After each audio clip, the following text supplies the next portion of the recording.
Hey guys, it's Walking Draws. Hope you're having a wonderful day. Today I'm going to be finishing up the sketch from last week. I'm going to be shading it. Right now I'm just lightening up the sketch because you don't want dark sketch lines to show through in your shading. And I'm using a kneaded eraser to do this. They're fairly cheap. I wouldn't say they're so expensive. You can get like multi-packs for like $2-3. Like get 2 or 3 of them, 4 of them sometimes, depending on the brand. And they're really nice. They just really pick up that graphite and they don't leave like eraser shavings behind. So yeah, I did end up changing that jawline like I said I was going to do with the left side of the face. It was really angled and too wide. So I kind of straightened it out a little bit and brought it in. So I realized that I was a little off with this face shape from last week. So I did do that off camera. And I think I changed up the hairline a little bit too on the left. I mean, just the whole left side was a little bit of a mess. You always start out shading the eyes, and that's also what I start out sketching as well. Just going from the eyes and going out. I know, like, for part of it, like, my hand's kind of covering it. I guess that's kind of the drawbacks with drawing.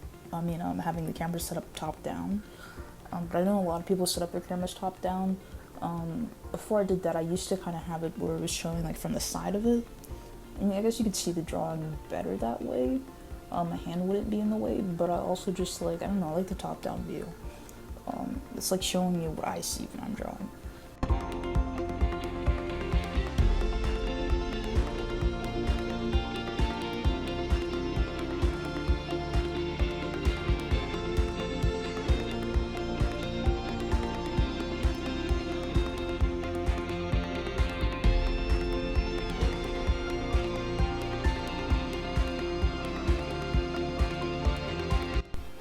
I think it only took me like 3 or 4 hours to shade this, which is pretty quick. Definitely maybe 2-3 years ago, it would have taken me way longer to shade something like this. I've definitely cut down my shading time by like 2, probably 3 hours over the years. And it's not like I'm rushing or anything, I'm still taking my time. I don't know what it is. I don't know, it's kind of an impression that, because before, as I was getting more skilled, the time it took me to complete drawings kept going longer and longer because I kept adding in more details and details. And now at this point, it's kind of going down, so I don't know if that's a good thing or a bad thing. I mean, I think the drawings are still coming out pretty well, so I guess I'm just cutting down time. I also think maybe I'm getting sidetracked less often, because before I was just drawing and I wasn't filming or anything, so I was just drawing on my own time, doing whatever. Now since I'm filming, I'm trying to just stay on track.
My favorite features to shade are probably definitely like the nose.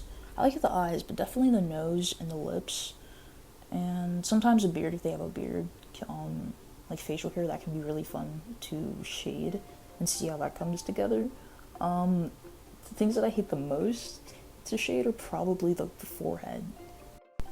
It just feels like blank space. It's kind of the thing like, oh, I gotta go through this, I gotta shade that. And I'm learning to love the process of shading hair. I'm trying to get better at that.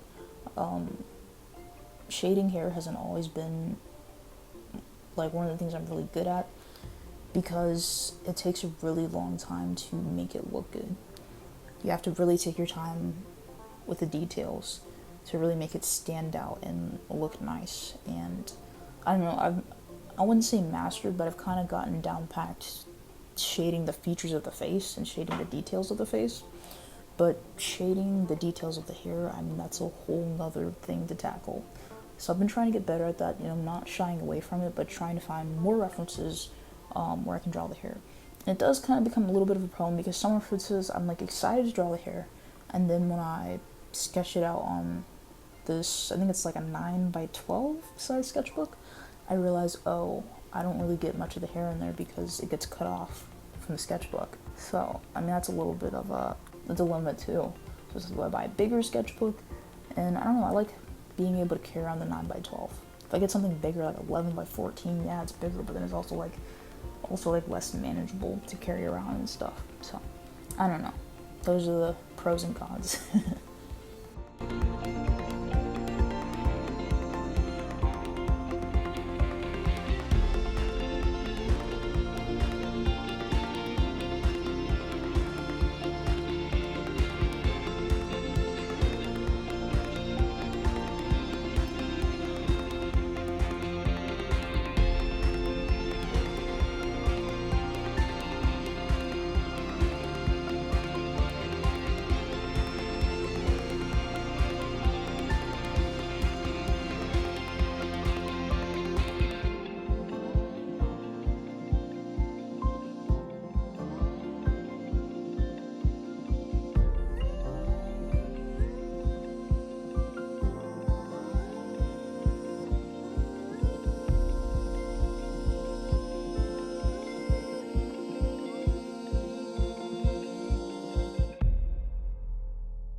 Also, yes, this is a longer video. It's a 20-minute video. Usually I try to get all my videos to like 10 minutes or less.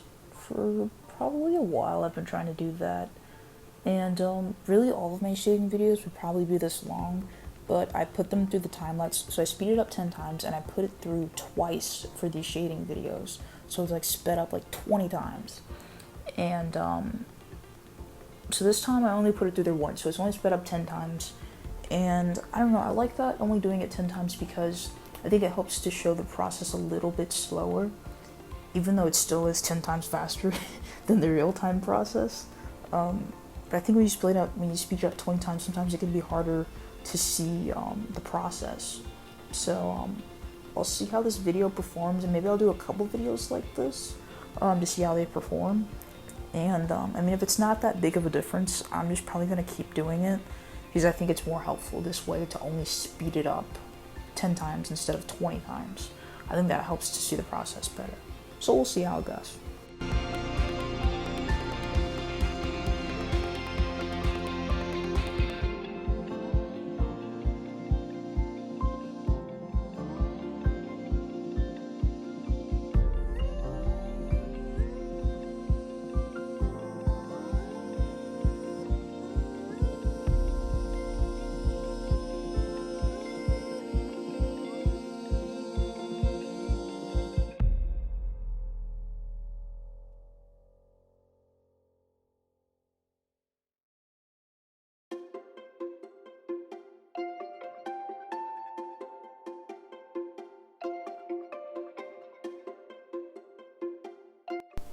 And I should mention that this piece of tissue paper, it's that I put underneath my hand when I'm drawing on certain sides. It's to make sure that my hand doesn't smudge the drawing, and that I'm not getting extra, like my hand's not picking up graphite and spreading it all over the drawing. Sometimes I'll use like a regular sheet of paper to do that. This time I use a piece of tissue paper. And also another fun fact, when I'm shading with this blending stump in my hand right now, that helps to blend, but you can also use tissue paper to blend in your shading as well, blend in your graphite as well. When I first started learning how to shade, I used tissue paper to blend in my drawings, my graphite drawings. So it's not like you have to have these fancy materials, these art materials. And even then, blending stumps, they're not that expensive. I mean, depending on where you go and what brand, you could get like a 9-pack for like $2-3. And they last you a while, they really do. And you have both sides to use, both ends you can use. So, I mean, they really last you a while. So yeah, they're not really too expensive. But like I said, if you want to go, you don't want to go out and buy those, or you don't have time to go out and buy those, I mean, like I said, tissue paper works really good.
like I said, still working on the hair, still working on getting better at shading that. But anyways, guys, this is pretty much the end of the video. I hope you guys enjoyed it. I hope you guys found it helpful. Definitely leave a like if you enjoyed the video. Leave a comment down below with your thoughts and suggestions. And subscribe if you want to see more of my content. And also follow me on my other social media. I'm Walking and Draws on Instagram and TikTok. I hope you guys have a wonderful, blessed Friday. And see you guys next video.